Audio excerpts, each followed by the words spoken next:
All right, so today we're going to review how to do synthetic division and how to do long division. Do you guys remember some of that? It was in your preview packet. Okay, so the division logarithm is P of X equals D of X times Q of X plus R of X. Got that? Okay, so we're going to go over what each of those means. So each one of those stands for a certain part of the division process.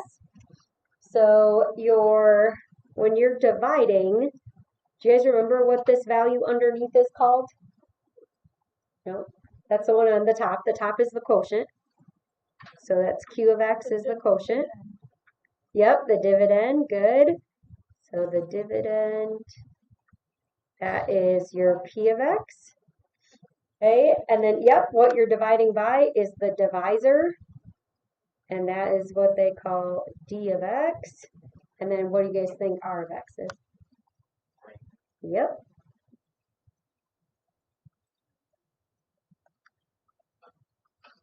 Okay, so the logarithm is telling you that when you multiply the divisor by the quotient,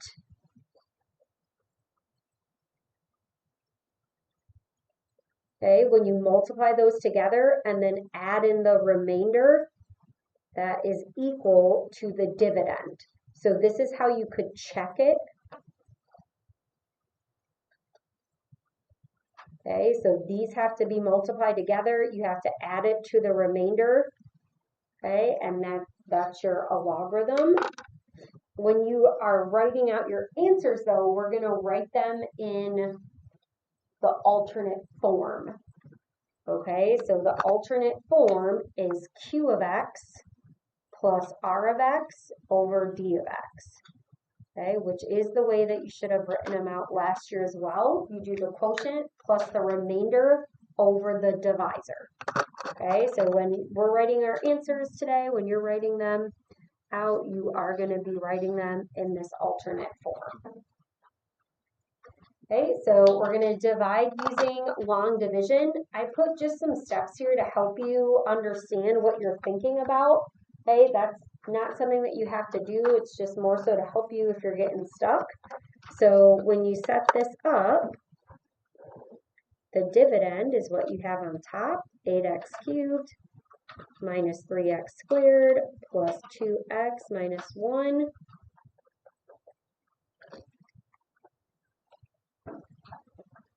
Okay, and you can think of this two different ways. So you can think of it as division. You're dividing 8x cubed by x. You can also ask yourself, what would you multiply by x to get 8x cubed? And what would you multiply? 8x squared. Okay, so 8x squared times x is 8x cubed. That's why we're choosing that. Then you have to distribute whatever you got on top to both of these. Okay, so you have to distribute.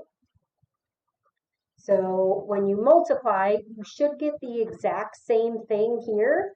And then 8 times 2 is going to be 16. And then when you do long division, you always subtract. Okay, you've been doing that for years whenever you would do long division. It's just now when you subtract, you have to make sure you distribute the negative. So this becomes a minus and this becomes a minus. And you can write this one of two ways. So one way is you change the sign and you circle it. Okay, so if you choose that method, just make sure that you circle it. And then when you go straight down, you have negative 3 minus 16. And then the rest are just going to drop straight down. Okay, do you guys think you can do the next step?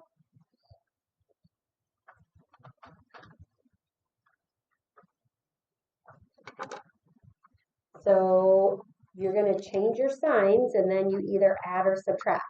Then the process starts over again. So what multiplied by x is going to give you negative 19x squared?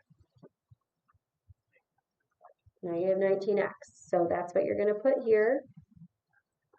So negative 19 times the 1 is going to give you negative 19. X times x is going to give you x squared. Okay, so, and then you just repeat your steps.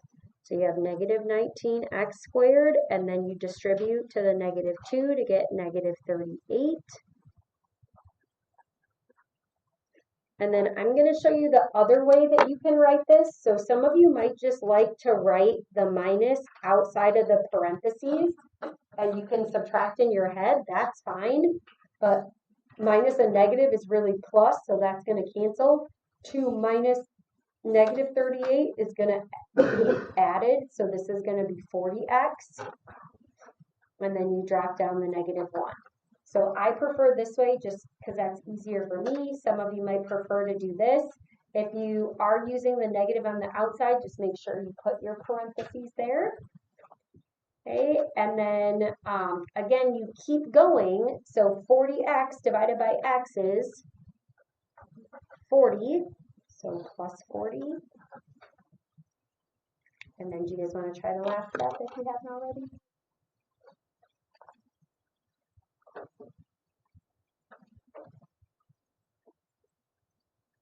So 40 times x is 40x. 40 times 2 is 80. And then switch your sign, switch your sign. Negative 1 minus 80 is negative 81. That is going to be your remainder. Okay, so you know that this says what times x is negative 81. Can't do it. So you stop when the degree of the remainder is less than the degree of the divisor. Degree of remainder is less than degree of divisor. What is the degree of the remainder? 0. The degree of any constant is 0.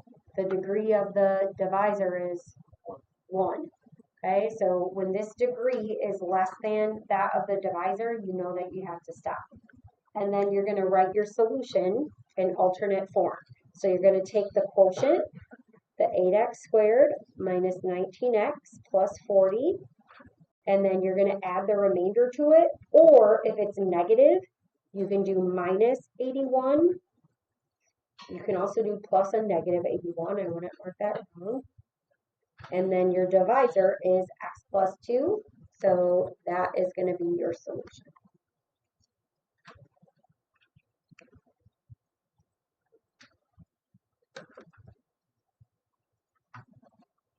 All right, now for B, we're going to do something similar, but when you're setting up your division, if you notice that there's a missing term, I do recommend that you do a placeholder. If you don't do a placeholder, sometimes people add non-like terms, and so that's why we recommend it. So you have 6x to the 4th plus 2x to the 3rd. You don't have an x squared. So because there's no x squared term, I'm just going to write in plus 0x squared. And then minus x plus 2. Okay, and then you have x squared minus 2x plus 2. Okay, so now you have a trinomial. Your steps are still going to be the same. So you're always looking at the first values. Okay, you could also just divide. 6 divided by 1 is 6. X to the 4th divided by x squared is, what's x to the 4th divided by x squared? X squared.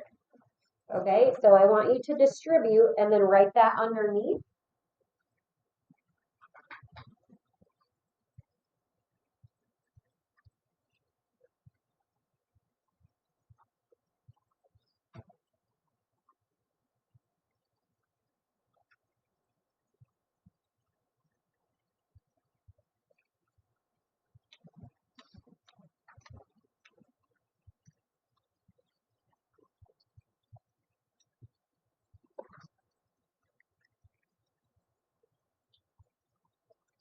Okay, so you should be multiplying each term by the 6x squared.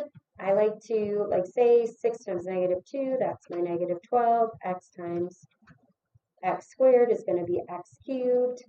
6 times 2 is 12, x squared. And then see how this is nice, how this lines up? If you didn't put the placeholder there, it would line up with the x, and some people might accidentally combine those when they're not like terms. And then we're just going to change all the signs, distribute the negative. So 0 minus 12 is -12. The rest are going to drop down. Okay, and then we start the process again. It's really nice when this number is just 1. So you know it has to have 14 in it. Okay, and then if you have x squared, you have to multiply by an x to get x cubed.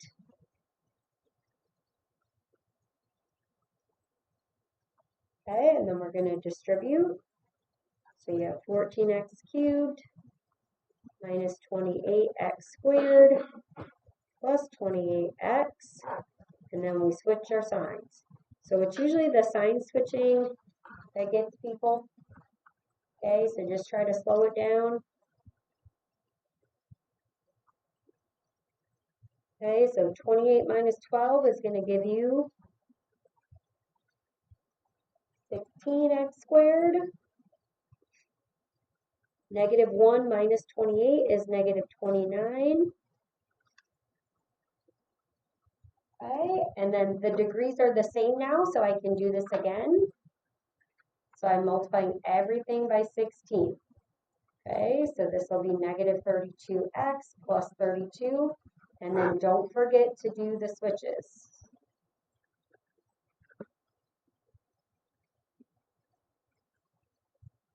Okay, so 32 minus 29 is 3x. 2 minus 32 is -30. And then again, you are going to compare the degrees. So the degree is less than that of the divisor, so this is the remainder. Okay, so your degree here is 1, your degree here is 2. That's how I know that I don't have to keep going.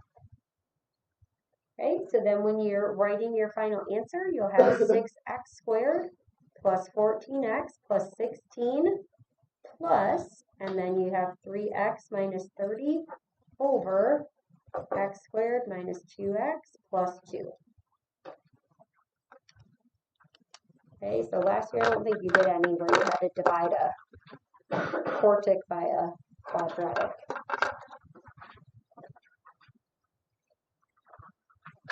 All right, and then we are going to move on to the remainder theorem and synthetic division. Okay, so the remainder theorem tells us if p of x, so this is exactly what it says, okay? So we're going to write it down and then we're going to interpret it. If p of x is divided by x minus c, then the remainder is p of c. Okay, so that's right in your textbook. If p of x is divided by x minus c, then the remainder is p of c. Okay, so let's go over what this means. So first of all, p of x is just any polynomial. Okay, so we're going to be dividing our polynomials there. Now, x minus c is the special format of your divisor, and it has to be that format. Okay, so notice that the leading coefficient, what number's in front of x? 1. The leading coefficient has to be 1, and it has to be linear. So the degree has to be 1 as well. So the leading coefficient is 1, and the degree is 1. Okay, if you don't have those, then you can't use synthetic division. It won't give you the correct quotient. Okay, now the remainder is P of C. We've been doing different things this year with the parentheses, right? Your f of x. All that means is this is your output when you plug in what? Nope, in this case it's what? Yep, output when the input is C.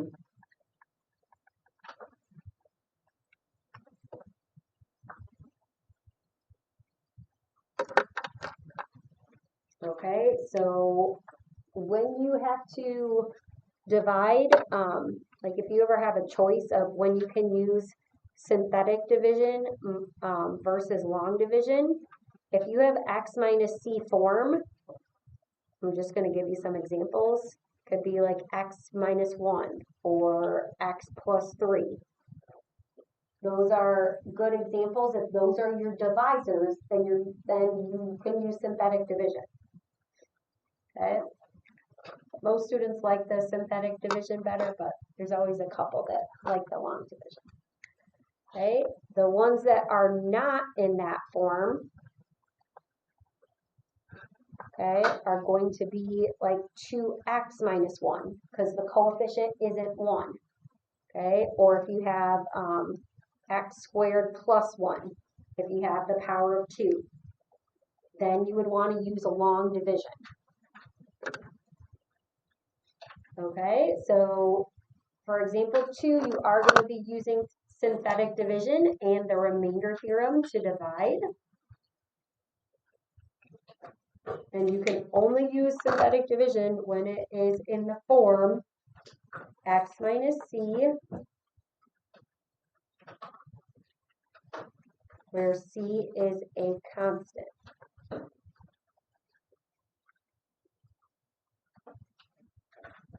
Okay, and then again, your leading coefficient is 1 and your degree is 1.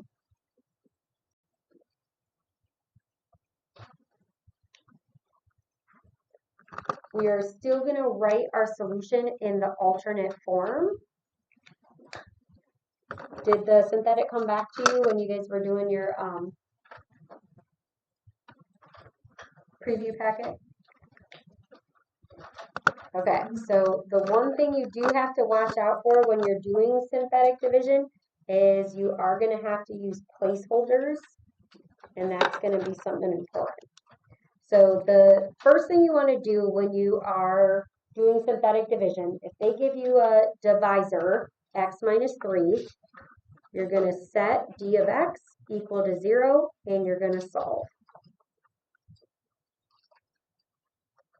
All right, so x minus 3 equals 0, x equals 3.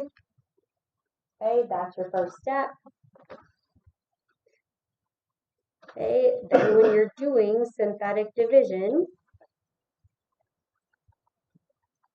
I'm just going to write out the steps here for you this one time so you can look back. Okay, you have to list the coefficients of your p of x. That's what's going to go at the top. So let's do that step together. Oh, so we're going to make this. So our coefficients, you have to start with x cubed, so it'll be 5. And then x squared is negative 2, the coefficient of x, and then your constant term. Okay, they have to go in this order. You can't be missing anything. I'm just going to put C there. So after you list the coefficients, you're going to put this value here, and then you drop the first coefficient.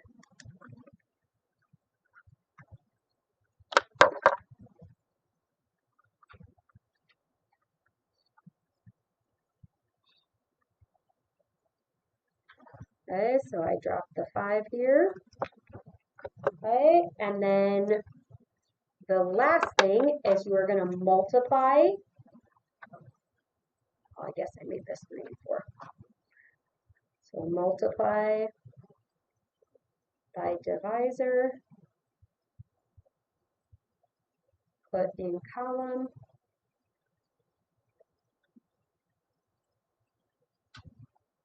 and then you're going to add down. Okay, and you're going to just keep repeating that. How many of you have never done synthetic division before?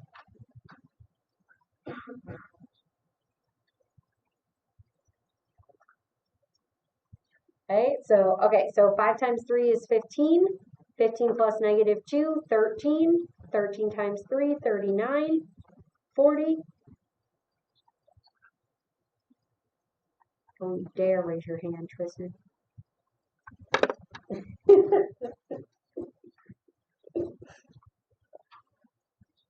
Okay, so then once you have that, now you can write this out in alternate form. So do you guys remember how to pick out which this goes in front of? So this is your remainder, this is the constant, this is the x, this is what goes in front of x squared. Okay, so it's going to be 5x squared plus 13x plus 40 plus 110, but remember it goes over the divisor, so make sure it goes over x minus 3. Okay, and then you have to use placeholders for missing terms.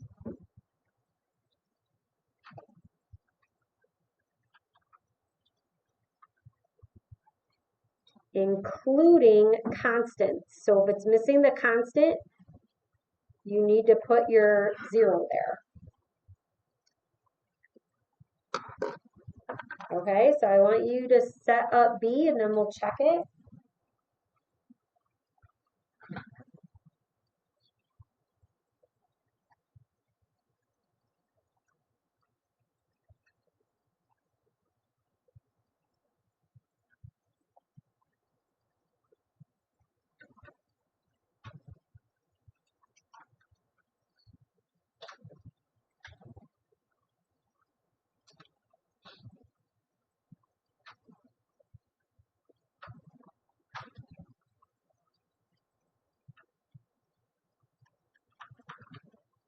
Okay, so then your coefficients, the first one, if you start with x squared, the next one has to be your x, and if there's no x, it'll be 0.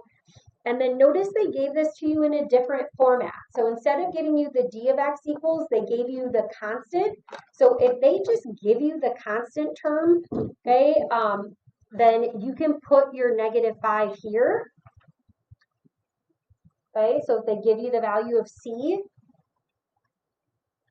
okay, and then we're going to do synthetic division. So negative 20, add straight down, multiply. Okay, now when you are writing out your final value, I always like the remainder. Sometimes I put number instead of the constant. You can put whichever one you want. Okay, I don't put 97 over negative 5. You have to find the divisor here. So remember, your divisor form is x minus c. So if you plug in negative 5, x minus negative 5 is going to be what? X plus 5. So that is your d of x. That's going to be what you have to put in the denominator here.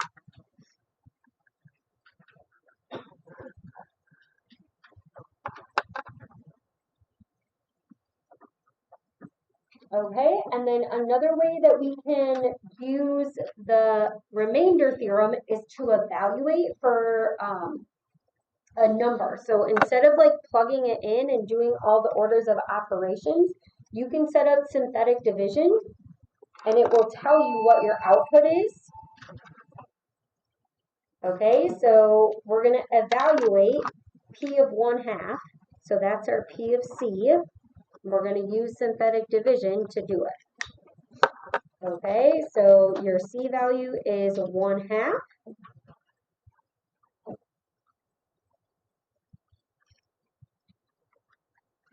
Okay, and this is stuff we're going to be doing without your calculator. So I want you to line up your coefficients. Watch out for placeholders.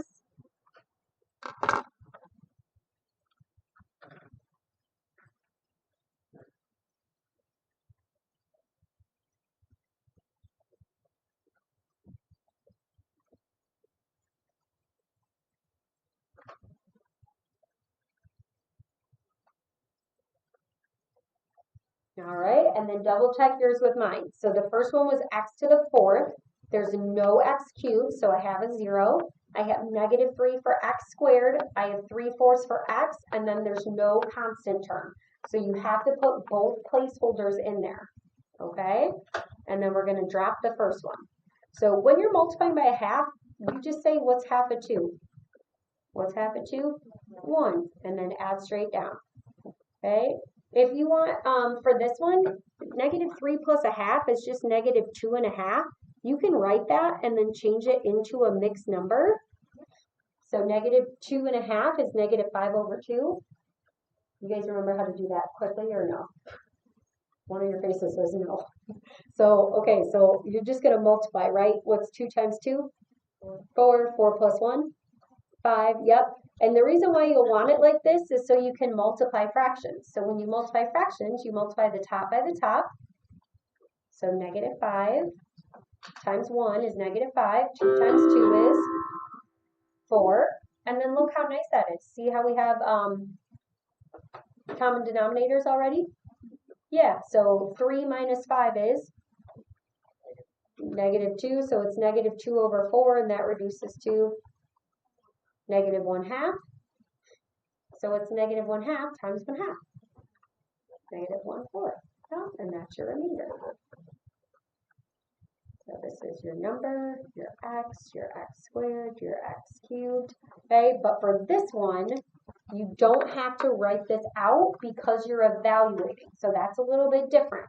When you are evaluating, your answer is going to be your remainder. Okay, so when you evaluate, P of C is going to equal whatever your remainder is. So the way that we write this is that P of 1/2 is equal to -1/4. Okay, and if you substituted that into that equation, you would get the same thing. Okay, this is just another application of synthetic division and the remainder theorem. Okay, and then the other theorem we're going to talk about today is the factor theorem. Okay, so the factor theorem tells us, okay, that C is a 0 of P of X if and only if, do you guys remember if and only if from geometry? Do you remember what it means? It's true forwards and backwards. Yeah, it is a biconditional. Yep. So C is a 0 of P of X if and only if X minus C is a factor of P of X. Okay, so C is a 0 of P of X if and only if X minus C is a factor of P of X. Okay, now if it is a factor, do we understand what a factor is?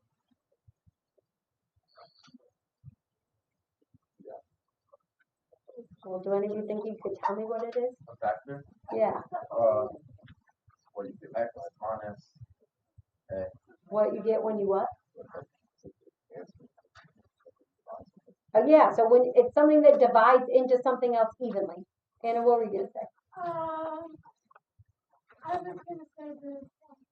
Yeah, so it's when you divide, right? It divides into it evenly.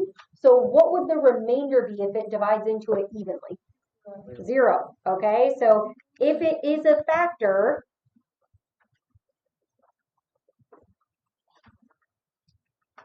the remainder is 0. Okay, so that's going to be important to the next example when they're asking you to show that X minus C is a factor. So you're going to use that theorem to show X minus C is a factor of P of X for the given values. Okay, so we're just going to use that if you get the remainder of 0, it is going to be a factor. Okay, And then when you are using factors, we need to make sure they all have integer coefficients. So we're going to show this is a factor by showing the remainder is 0. Okay, and then all your factors need integer coefficients, and I'm going to help you with that in our second one.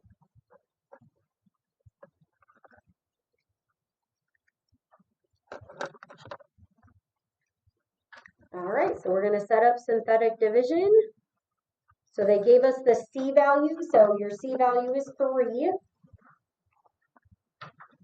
Okay, we're going to do synthetic division. So 1, -1, -11, 15.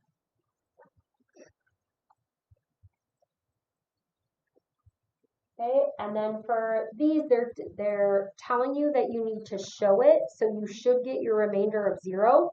Okay, sometimes they'll just ask you, like, you're doing a multiple choice test, like they'll be like, oh, which one is the factor? So which one gives you 0? So make sure you understand how that works. So we're going to multiply across, add straight down. Multiply, and then just be careful with your negatives. Okay, if your remainder is 0, x minus 3 is a factor. Okay, so then we would just say, since r is 0, x minus 3 is a factor.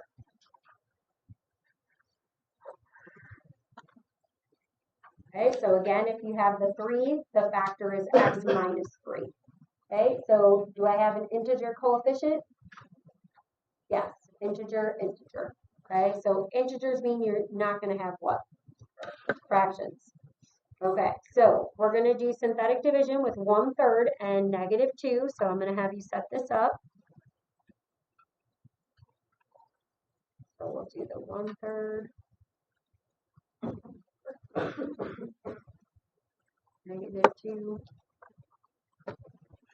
Okay, so go ahead, set that up, do your synthetic division.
So when they're asking you to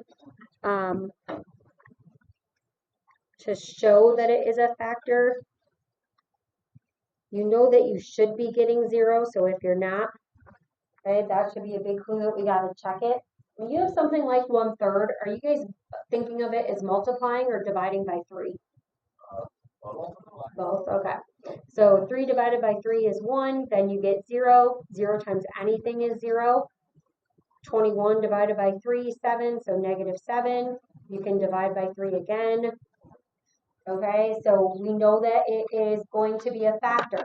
But if you write this as x minus 1/3, okay, that's not an integer. So what could I do to make it an integer? What would be an equivalent way? What would you do to 1/3 to make it so it's not a fraction? Do what? Do what? Multiply by, yeah, what's the reciprocal? Yeah, so you could just multiply it by 3, right? Okay, and you don't have to do the negative part. So when you distribute, you'll get 3x minus 1. Because look, if you set 3x minus 1 equal to 0 and solve, isn't that going to give you 1/3 still? If this was equal to 0, you'd add 1, divide by 3. Okay, so 3x minus 1 is a factor because the remainder is 0.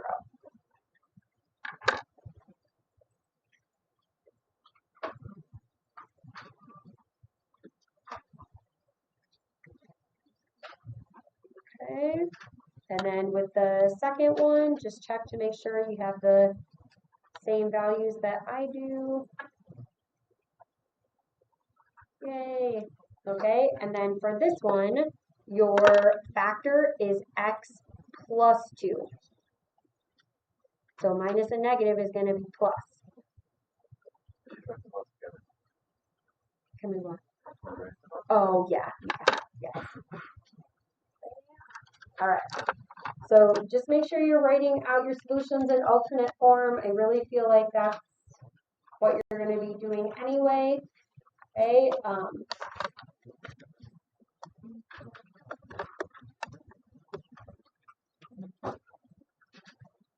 And so you're going to have, like I said, if you are a junior, if you want to start working on that, you can.